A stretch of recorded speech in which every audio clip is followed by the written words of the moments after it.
वो क्या होगा, प्रतिशत संगठन।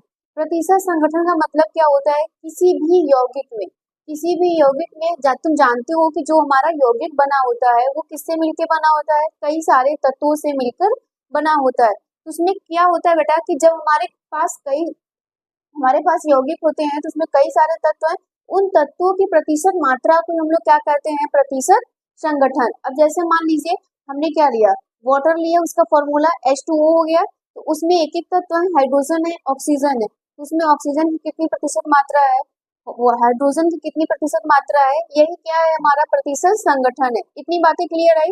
तो हेडिंग बनाना प्रतिशत संगठन।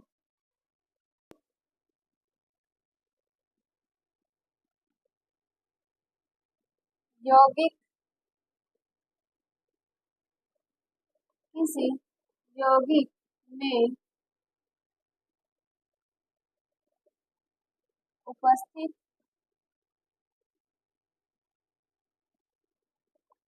तत्वों की मात्रा को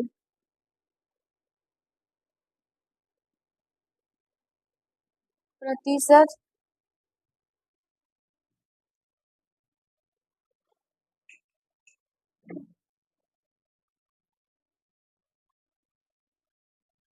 संगठन कहते हैं। सूत्र क्या होगा बेटा, सूत्र लिखना,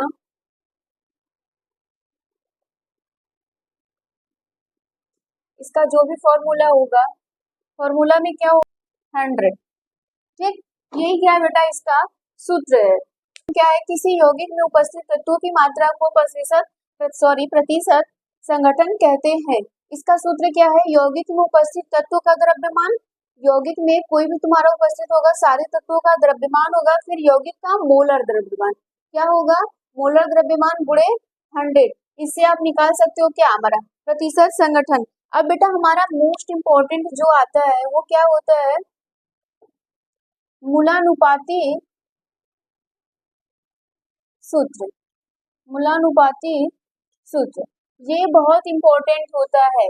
अब यहाँ से इंपॉर्टेंट ये है कि होता क्या है, मूलानुपाती सूत्र को जानने से पहले हमें कुछ न कुछ चीजें पढ़नी पड़ेगी, जैसे सूत्र क्या होता है, ठीक, आणविक सूत्र क्या होता है, ये सारी चीजें हमें, और संरचना सूत्र क्या होता है, मतलब हमें 3 टर्म पढ़ना पड़ेगा। क्या कि पहला सूत्र क्या होता है, दूसरा क्या होता है बेटा, संरचना सूत्र,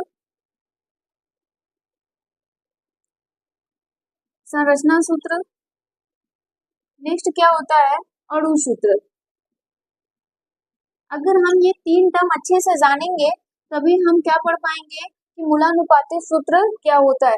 तो सूत्र क्या होता है, क्लास 10th में ये सारी चीजें तुमने पढ़ा था, सूत्र क्या होता है।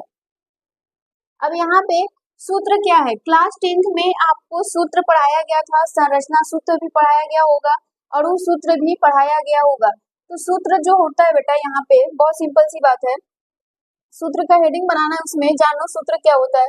सूत्र में हम लोग क्या जानते हैं, प्रतीकों, है ना, जो प्रतीक होता है, प्रतीकों का समूह क्या कहलाता है बेटा, किसी एक यौगिक के अणु को दर्शाता है।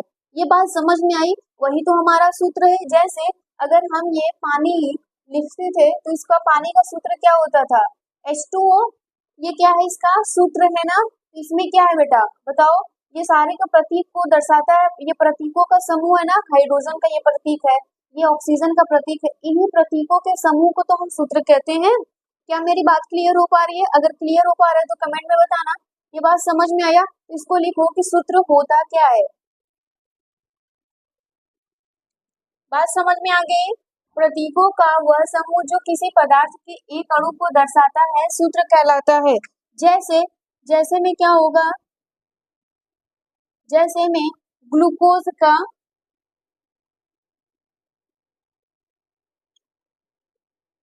सूत्र, ग्लूकोज का सूत्र क्या होता है बेटा, C6H12O6। बात क्लियर हो पा रहा है, ये ग्लूकोज का सूत्र हो गया। इसी तरह अगर आप लिखोगे पानी का सूत्र, ठीक, या जल, चलो यहाँ जल लिख देते हैं, जल का सूत्र क्या होगा, H2O। इसी तरह आपके पास तमाम चीजें आएंगी, कैल्शियम कार्बोनेट का सूत्र हो जाएगा, कैल्शियम कार्बोनेट, बड़े हो गए हो, सबको पता है कैल्शियम कार्बोनेट का ये सूत्र हो गया। यही क्या है बेटा हमारा सूत्र है। इसमें देख रहे हो ढेर सारे समूह है ना, कार्बन हाइड्रोजन ऑक्सीजन, हाइड्रोजन है ऑक्सीजन है, इसमें कैल्शियम है, कार्बन है, ऑक्सीजन है। ये बातें क्लियर हो पाई। तो फिर दूसरा हमारा क्या आता है, संरचना सूत्र। दूसरा संरचना सूत्र। अब देखो संरचना सूत्र में क्या होता है बेटा, हम संरचना सूत्र का क्या मतलब समझते हैं। संरचना का मतलब होता है, एक माइंड आता है ना कि हमारे हमारे पास एक माइंड होता है जो सोचता है कि संरचना सूत्र में क्या होगा। हम क्या करते हैं, किसी भी यौगिक का एक डायग्राम बना देते हैं, वही तो हमारा संरचना होता है। लाइक अगर हम वाटर को लेते थे बेटा, यहाँ पे समझो, अगर हम वाटर को ऐसे लेते हैं तो इसका संरचना ऐसे ही तो बनाते थे मेरे लाल, यहाँ पे यही तो इसका संरचना सूत्र है। मतलब कि जब तुम्हें कोई चीज मिलेगा तो उस जो क्लोज पैक्ड है उसको तुम ओपन कर दो, फैला दो, वही तो उसका क्या है, संरचना सूत्र है। बात समझ में आई। ये हो गया संरचना सूत्र। तो संरचना सूत्र में लिखना,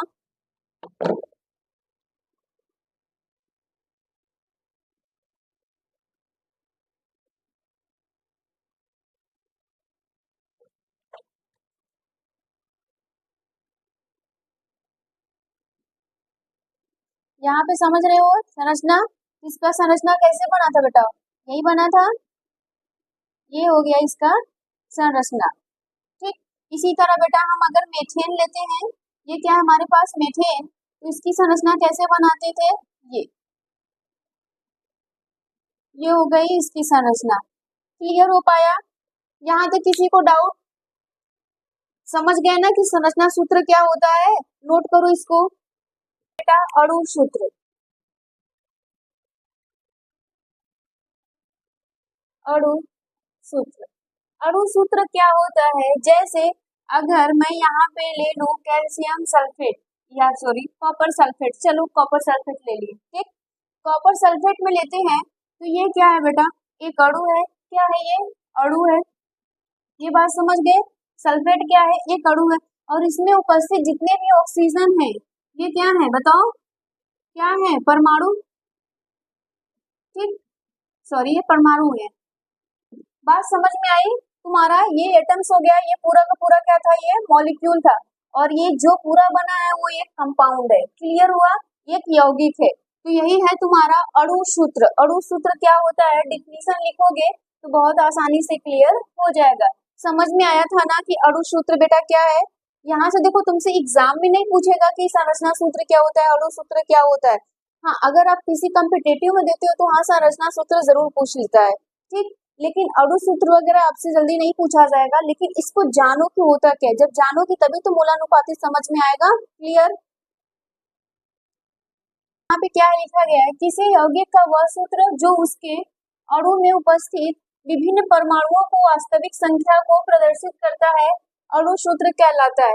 बात समझ में हो गई। हमने जो बताया था बेटा कि पहले यौगिक होगा, फिर उसमें उपस्थित अणु कितनी है वो, फिर उनमें परमाणुओं की संख्या कितनी है वो समझाता है। जैसे अगर हम यहाँ पे, ये क्या है, हाइड्रोजन परऑक्साइड, ये तुम्हारा एक यौगिक है, इसमें उपस्थित जो भी अणु है उनके उनके परमाणुओं को दर्शा रहा है ना कि इसमें क्या है, 2 ऑक्सीजन है, 2 हाइड्रोजन है।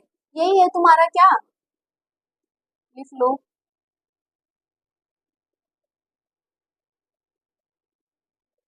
हाइड्रोजन परऑक्साइड है। क्लियर, फिर उसके बाद तुम्हारा क्या था, ये नेक्स्ट जो एग्जांपल वो है कॉपर सल्फेट। इसमें से भी क्लियर हो पाया कि कॉपर सल्फेट में है क्या बेटा, तो ये तुम्हारा क्या था, ये अणु था, और इनमें ऑक्सीजन जो उपस्थित है वो क्या है, उसमें परमाणु है, उसी को संख्या को प्रदर्शित कर रहा है, तो क्या कहला है हमारा, अणु सूत्र कहला रहा है।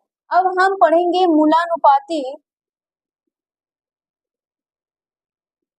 सूत्र, इंपॉर्टेंट है। मूलानुपाती सूत्र में होता क्या है बेटा, देखो सूत्र तो सब जानते हो कि सूत्र हमारा कहाँ से आता है।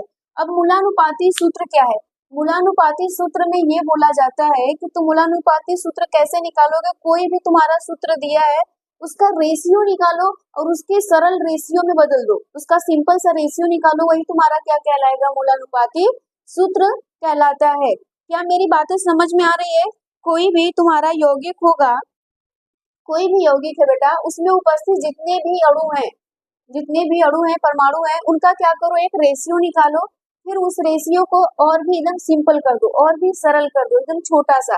फिर उसके बाद उस रेशियो से जो भी तुम्हारा सूत्र आ रहा है उस रेशियो से एक सूत्र का फॉर्मेशन करोगे तो एक सूत्र नया आएगा, उसी को हम लोग क्या कहेंगे, मूलानुपाती सूत्र कहेंगे। उसी को हम लोग क्या कहेंगे, मूलानुपाती सूत्र कहेंगे। अब जैसे फॉर एग्जाम्पल के लिए समझिए,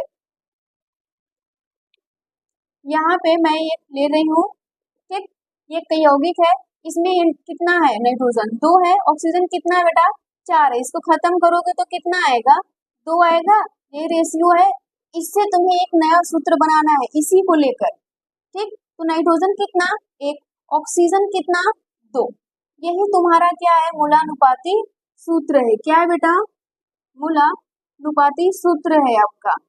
बात समझ में आई। अब जैसे मान लीजिए कि आपने क्या लिया बेटा, ये नाइट्रोजन लिया 2, ऑक्सीजन लिया था 4, तो पहले यहाँ पे लिखा कि नाइट्रोजन कितना 2, ऑक्सीजन कितना 4, फिर उसको सिंपल किया तो उनका रेशियो कितना आया 1:2 आ गया। इस 1:2 से इसी का आपने एक नया फॉर्मूला तैयार किया, ठीक, फॉर्मूला यहाँ पे नया तैयार किया, इसी को क्या कहा आपने, मूलानुपाती सूत्र कहा। अगर मान लीजिए मैं यहाँ पे ले रही हूँ C6H12, इसको करिएगा तो यहाँ पे कार्बन कितना बेटा 6 है, यहाँ पे हाइड्रोजन कितना है बताइए 12 है, फिर यहाँ पे ऑक्सीजन कितना है 6 है। अब इसको फिर से डिवाइड कर दीजिए, एक आएगा 6 से करेंगे तो 1, फिर इससे करेंगे 2, फिर इससे करेंगे 1।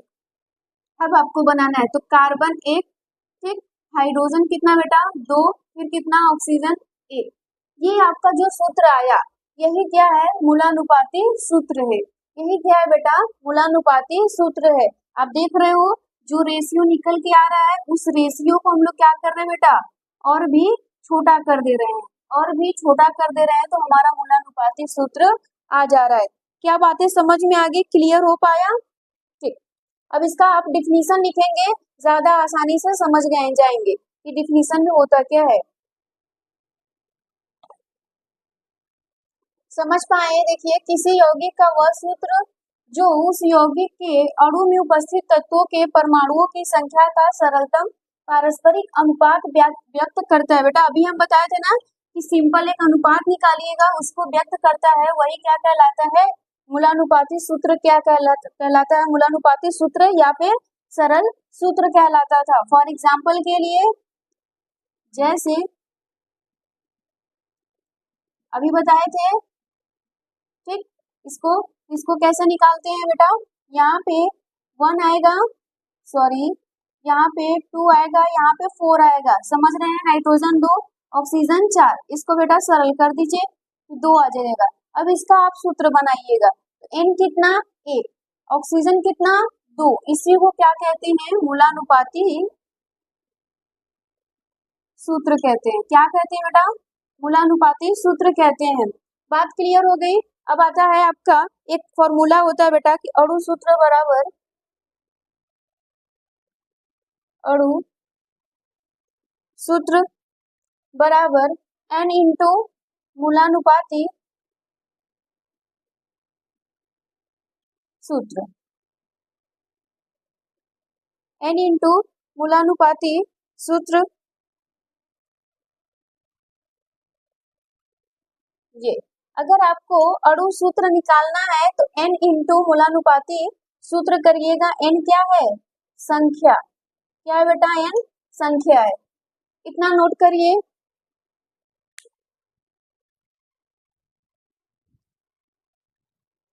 ये आपके पास क्वेश्चंस है, इसको करना है। एक यौगिक में 4.01% हाइड्रोजन है, 24.27% क्या है, कार्बन है, और क्या है बेटा यहाँ पे 71.65% क्लोरीन है।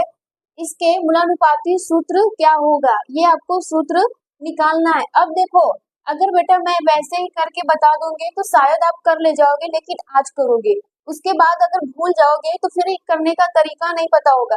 तो हम पहले क्या करेंगे, तरीका सही से जानेंगे कि करने का तरीका क्या है, क्योंकि अगर आपको कल को दूसरा क्वेश्चन दे या किसी प्रकार का क्वेश्चन दे ऐसे रिलेटेड तो आप उसको कर लो। अगर मैं यहाँ पे अभी डायरेक्टली करवा दूंगी तो रट लोगे, लेकिन ये बन नहीं पाएगा। अभी तो आ जाएगा, शायद हो सकता है बाद में फिर ना कर पाओ, भूल जाओ। तो हम लोग सबसे पहले इसका तरीका जानते हैं। इसको करने के लिए बेटा हमें 4 इंपॉर्टेंट चीजें याद रखनी होगी। कितनी, चार इंपॉर्टेंट चीजें हमें याद रखना होगा। क्या क्या?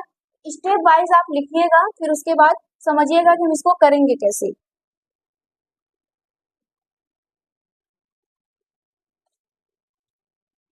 अब देखो, ये आपके पास चार स्टेप है बेटा, ये चार स्टेप हैं जिनको समझो, फिर उसके बाद कोई भी क्वेश्चन आएगा उसको कर ले जाओगे। करने के लिए क्या है, द्रव्यमान प्रतिशत को हमें सीधे किस में बदलना है बेटा, अगर हमारे पास परसेंटेज दिया है तो उसको हमें ग्राम में बदल लेना है, परसेंटेज दिया है तो उसको हमें डायरेक्टली ग्राम में बदल देना है।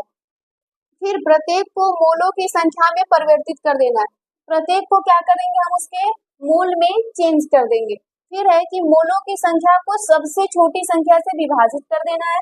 जो भी हमारा मोल आएगा उसमें देखेंगे कि सबसे छोटा कौन आ रहा है, जो छोटा है उसमें सारे को सारे से डिवाइड कर देंगे, सारे को क्या कर देंगे, डिवाइड कर देंगे उस छोटी संख्या से। फिर सभी तत्वों के संकेत लिखकर क्रमशः प्राप्त संख्याओं को उनके साथ दर्शाकर मूलानुपाती सूत्र हम लिख देंगे। इसके पहले आपने समझा था कि कैसे बनाए थे मूलानुपाती सूत्र। अब हम इस क्वेश्चन को कैसे करेंगे बेटा, स्टेप वाइज चलते हैं। स्टेप फर्स्ट में अगर आप देखेंगे तो हमें क्या करना है, सीधा का सीधा किसको कर देना है, ग्राम में चेंज कर देना है। तो ये आपका जो हाइड्रोजन है बेटा वो कितना है, ठीक इतना प्रतिशत है, इसको हमें ग्राम में बदल देना है। इतने ग्राम आ जाएगा, क्लियर हो पाया, इतने ग्राम आ जाएगा। फिर उसके बाद बेटा कार्बन कितना है, कार्बन है 24.27%। इसको डायरेक्टली क्या करिए, ग्राम में बदल दीजिए, ये हो गया। अब उसके बाद क्लोरीन, क्लोरीन कितना है 71.5%, 65। तो यहाँ पे इसको कर दीजिएगा 7165 ग्राम। ये हो गया पहला स्टेप। क्या बात है, समझ में आ गई? कुछ नहीं बेटा, पहला स्टेप में कुछ है ही नहीं, नोट कर लिया? इसमें पहला नोट करो जल्दी से।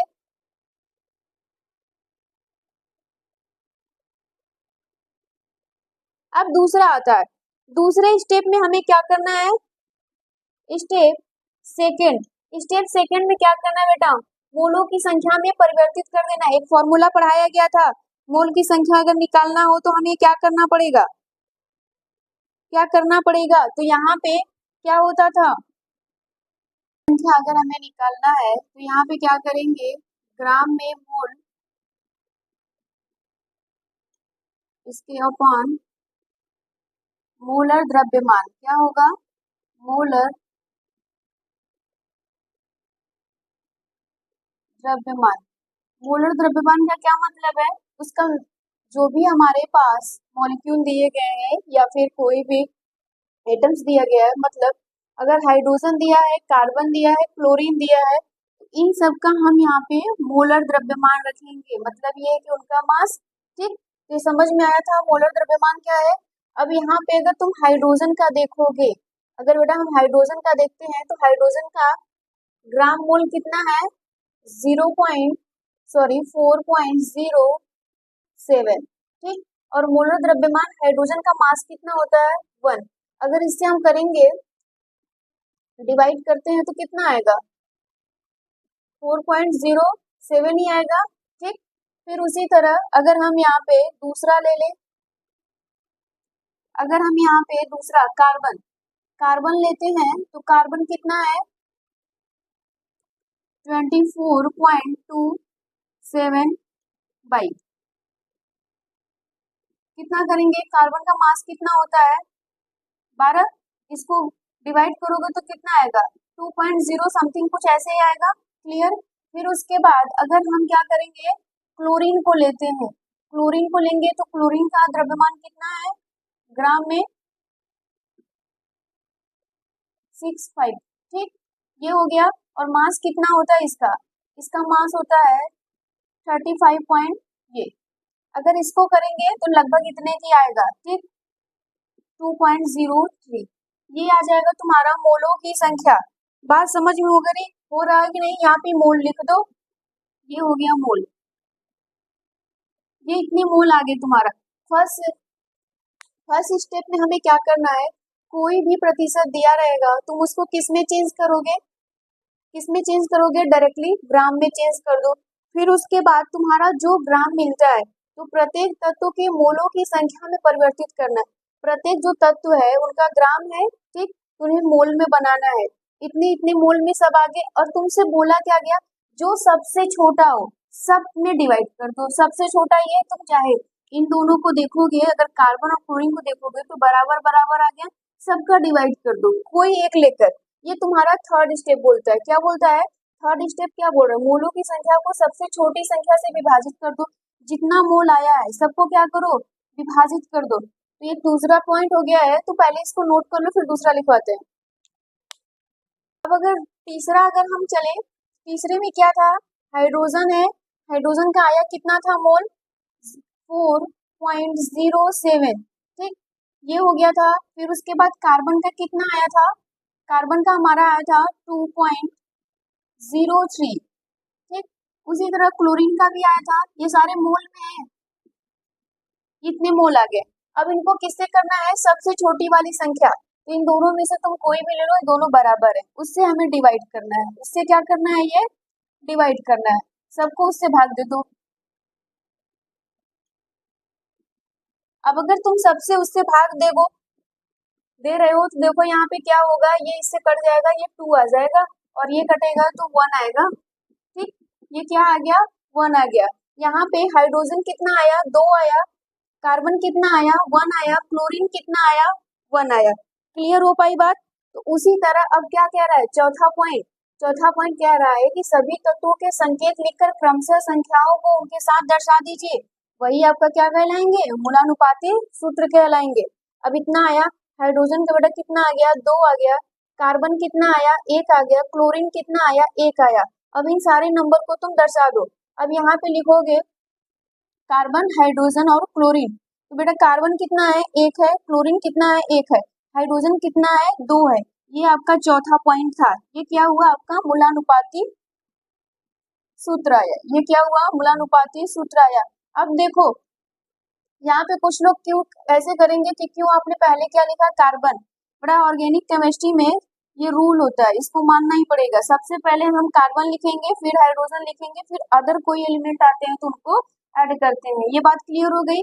देखो कितना आसान तरीका था। अगर मैं उसको डायरेक्ट एक न्यूमेरिकल वैसे ही करवा देती तो शायद तुम आज समझ जाते, लेकिन अगर इनकेस अगर ऐसा कुछ रिलेटेड क्वेश्चंस दे देता तो बाद में नहीं कर पाते। तो ये 4 स्टेप याद रखना। पहले स्टेप में क्या करना है, जो भी हमें परसेंटेज दिया रहेगा डायरेक्ट हम उसको ग्राम में चेंज कर देंगे।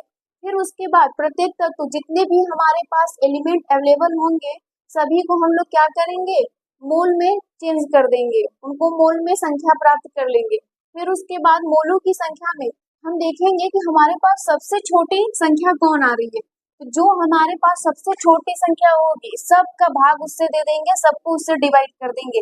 और जैसे ही हम डिवाइड कर देंगे एक एक नंबर आ जाएगा, सबका अपना अपना अलग अलग नंबर आएगा और सभी तत्वों को उनको क्रमशः संकेत के अनुसार दिखा देंगे। चौथा स्टेप हमारा यही है। तो ये आ गया आंसर, नोट करो।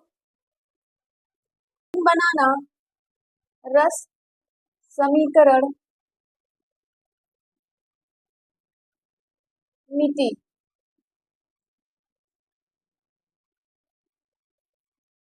ये थोड़ा इम्पोर्टेंट है, ठीक। मैं ज्यादा इम्पोर्टेंट नहीं कर रही हूँ, लेकिन हाँ थोड़ा इम्पोर्टेंट है क्योंकि ये पूछ जाता है। इसमें कुछ भी नहीं है, ये थ्योरेटिकल है। अब रस समीकरण मिति क्या होता है, अब तुम क्या करते हो, इक्वेशन देखते हो। जैसे अगर हम वाटर का फॉर्मेशन करते हैं, वाटर बनाते हैं, तो हाइड्रोजन गैस ऑक्सीजन गैस को लेते हैं, ये हमारा वाटर बन जाता है, ठीक। बैलेंस करने के लिए हम क्या करते हैं, गुणांक देते हैं, ठीक। ये क्या होता है, ये जो वेरिएबल नंबर है, जो गुणांक है बेटा, यही हमारा क्या कहलाता है, रस समीकरण मिति कहलाता है। ये उसी की बात कर रहा है कि अगर कोई भी केमिकल इक्वेशन हम लिख रहे हैं उसको बैलेंस करने के लिए जो भी गुणांक, उसके आगे जो भी हम गुणांक देते हैं या फिर जो भी वेरिएबल नंबर लिख रहे हैं वही उसका क्या कहलाएगा, रस समीकरण मिति कहलाएगा। अगर तुम डेफिनेशन को इसको देखोगे तो ज्यादा इजी समझ पाओगे। इतनी बातें क्लियर हो गई ना कि ये कहना क्या चाह रहा है। ये कहना यही चाह रहा है कि अगर कोई भी केमिकल इक्वेशन है, हमारा रिएक्टेंट है और रिएक्टेंट से एक प्रोडक्ट का फॉर्मेशन हो रहा है, तो तुम क्या करते हो, लॉ ऑफ कंजर्वेशन मास के हिसाब से जानते हो कि कोई भी इक्वेशन होता है बेटा, जब बनता है तो वो अपना मास कभी खोता नहीं है। उसके पास जितने इधर रहेंगे रिएक्टेंट उतने उसके प्रोडक्ट भी बनने चाहिए। ये तत्वों का बैलेंस ही बहुत जरूरी होता है। तो उसी तरह यहाँ पे जो भी हम गुणांक लिखते हैं, ये जो गुणांक लिख रहे हैं वही क्या कहलाता है, हमारा रस समीकरण मिति कहलाती है। इतनी बातें क्लियर हो गई। डिफिनीशन लिखना, तो इसमें क्या है, रस समीकरण या तत्वानुपातिकी, मतलब तत्व की बात कर रहे हैं उसकी। रासायनिक का वह उपक्षेत्र है जिसके अंतर्गत रासायनिक अभिक्रियाओं में भाग लेने वाले अभिकारकों उत्पादों के द्रव्यमानों का आयतनों का परिकलन किया जाता है। बात समझ में आई? ये थ्योरेटिकल पार्ट है। जैसे अभी मैंने बताया था, क्या तुमने हाइड्रोजन गैस लो, ऑक्सीजन लो, इसको क्या क्या बनाओ, वाटर बना दो। तो यहाँ पे ये बना दिए तुमने, इसकी बात कर रहा है, ये अभिकारक है, ये उत्पाद है, इसकी बात कर रहा है। और इसमें क्या बोल रहा है कि द्रव्यमानों और आयतनों का परिकलन किया जाता है, जो तत्वानुपातिकी है, मतलब इसके अनुपात कितने हैं। तो यहाँ पे तुम इसको बैलेंस करने के लिए 2 लगाते हो और यहाँ पे 2 लगाते हो। बेटा ये इसी को कह रहा है, क्या कह रहा है, ये इसी की बात कर रहा है। ठीक, क्लियर हो गया? इसको नोट करो।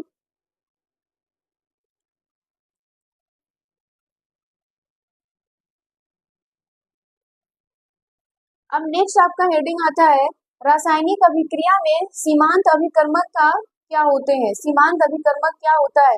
अब रासायनिक अभिक्रिया में तुम जानते हो कि सीमांत अभिकर्मक क्या होता है। कुछ बच्चे सुने होंगे, कुछ लोग नहीं सुने होंगे। सीमांत अभिकर्मक का क्या मतलब होता है, पहले समझो एक फैक्ट की तरह। अगर मान लो तुम लोग 10 लोग 5 लोग पढ़ रहे हो, तो होता क्या है कि अगर कोई भी हमें डाउट होती है स्कूल कॉलेज या किसी में, तो हम लोग बातें बहुत बड़ी बड़ी करेंगे कि ये बोलेंगे वो। जब बात आती है हमें क्या प्रिंसिपल के पास जाने की, तो कुछ लोग जाएंगे और कुछ लोग नहीं जाएंगे, बातों को नहीं करेंगे। तो ये होता है सीमांत। ऐसा माना जाता है कि वो सीमांत, या फिर तुम जनरली कह लो कि अगर तुम्हें कुछ बनाना होता है तो कुछ चीजें ऐसी होती हैं जो तुम्हारा जो भी तुम मेक ओवर कर रहे हो उसके पहले वो खत्म हो जाती है, उसके पहले ही वो क्या हो जाती है, खत्म हो जाती है। उन्हीं को कहते हैं सीमांत अभिकर्मक। क्या होते हैं? अभिकर्मक। अभिकर्मक का मतलब समझ रहे थे ना, रीजेंट का मतलब, रीजेंट जो हमें उस अभिक्रिया को कराए, जिसके द्वारा हम उस अभिक्रिया को कर सकते हैं। बात क्लियर हो पाई? तो ये सीमांत अभिकर्मक क्या है, तो हेडिंग बनाना, रासायनिक होते हैं। रासायनिक अभिक्रिया में सीमांत अभिकर्मक क्या होता है? कोई भी रासायनिक अभिक्रिया है तो उसमें सीमांत अभिकर्मक क्या होता है? तुमको समझ में आता है कि सीमांत अभिकर्मक होता क्या है?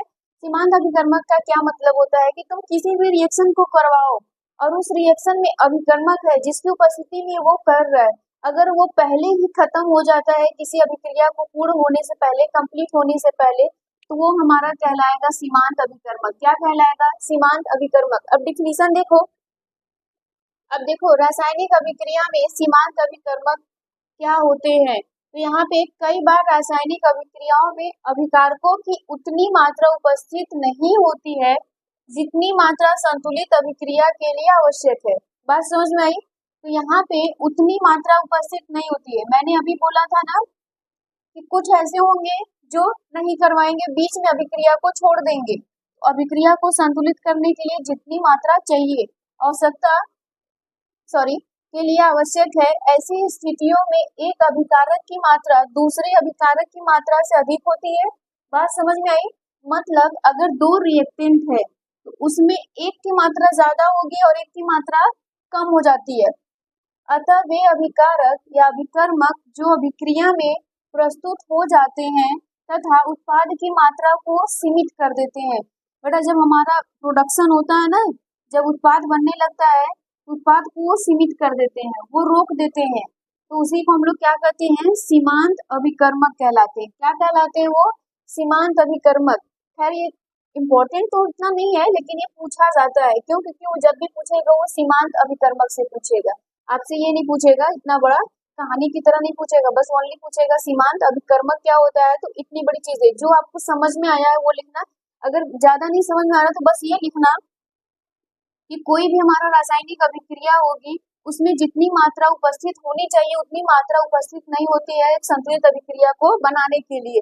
बात क्लियर हो गई? तो वहाँ पे दूसरी लाइन क्या लिख सकते हो कि जो दूसरी अभिकारक होती है वो एक अभिकारक से ज्यादा हो जाता है और जो अभिक्रिया हमारी हो रही है उसको क्या कर देता है, सीमित कर देता है, उत्पाद को बनने में सीमित कर देता है, जिसे हम सीमांत अभिकर्मक कहते हैं। क्लियर? नोट करो जल्दी से।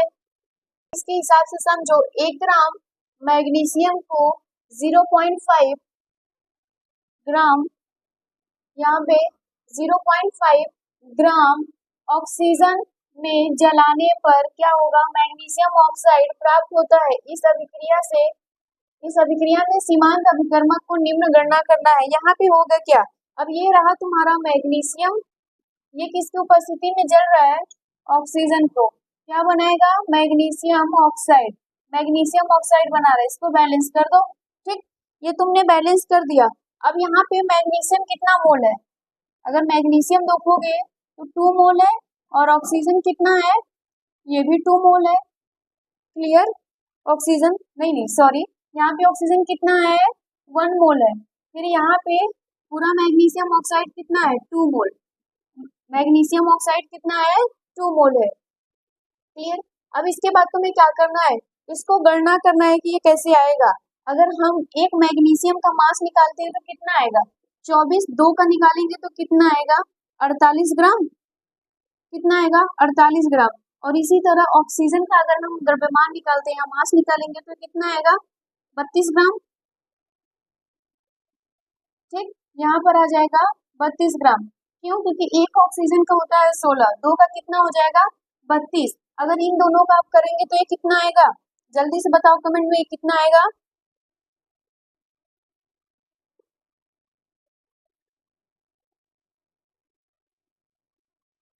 अगर इसको तुम बताओगे तो यहाँ पे कितना आएगा, 80 ग्राम आएगा कि नहीं, आ जाएगा 80 ग्राम, जोड़ लो 80 ग्राम आएगा। बात क्लियर हो पाई। अब बेटा यहाँ पे तुम देख रहे हो तुम्हारा 48 ग्राम मैग्नीशियम किससे चल रहा है, ऑक्सीजन से, कितने, 32 ग्राम ऑक्सीजन से चल रहा है, कितने से चल रहा है, 32 ग्राम ऑक्सीजन से चल रहा है, ये ऑक्सीजन है, ठीक, और ये मैग्नीशियम इतने से जल रहा है। अगर यहाँ पे तुम डिवाइड करोगे तो तुमको क्या दिया है, यहाँ पे पता करना है कि वो 1 ग्राम कितने से जलेगा। यहाँ पे 1 ग्राम मैग्नीशियम है, 1 ग्राम कितने से जलेगा ये तुम्हें बताना है। 1 ग्राम के लिए क्या करोगे, 1 ग्राम के लिए यहाँ पे अब देखो 48 ग्राम है तो वो 32 से जल रहा है बेटा। जब 1 ग्राम तुम निकालोगे, यहाँ पे 1 ग्राम मैग्नीशियम को जब तुम निकालोगे तो क्या करोगे, जल्दी बताओ भाई, यहाँ पे करना कुछ नहीं है तुम्हें, यहाँ पे क्या करोगे, 32 बटे 48, ठीक, क्लियर हो गया, ये दोनों ग्राम में रहेंगे, यहाँ पे लिख दीजिएगा, ये दोनों ग्राम में रहेंगे। तो इनको क्या करो, 16 से डिवाइड कर दो। जब 16 से डिवाइड करोगे तो कितना आएगा, 2/3 आएगा। 2/3 को अगर तुम फिर से डिवाइड करोगे तो कितना आंसर आएगा, 2/3 को अगर तुम डिवाइड करते हो तो 0.62 आ जाएगा, ग्राम आएगा। क्या आ रहा है, ये ऑक्सीजन की मात्रा आ रही है, इसी को हम लोग कहेंगे सीमांत अभिकर्मक। बात समझ में आ रही है। अगर तुम्हें 1 ग्राम जलाना है ऑक्सीजन, सॉरी मैग्नीशियम, तो तुम्हें कितना चाहिए, 0.62 ग्राम ऑक्सीजन चाहिए, और यहाँ पे कितना दिया है, 0.5, मतलब ये अभिक्रिया तुम्हारी हो नहीं पाएगी, बीच में रुक जाएगी। समझ पाए, ऐसे तुमसे सवाल पूछेगा, नोट करो। तो तुम्हारा क्या था, तुम्हारा जो आंसर आया था 0.6 ग्राम ऑक्सीजन की आवश्यकता पड़ती थी। अगर तुम प्रश्नानुसार देखोगे क्वेश्चन में क्या दिया था, 0.52 के लगभग दिया था ग्राम, ठीक, तो ये तुम्हारा सीमांत अभिकर्मक कहलाएगा, इतने पे और रिएक्शन पूरी तरह नहीं हो पाएगा। आज के लिए इतना रहने देते हैं, थैंक यू।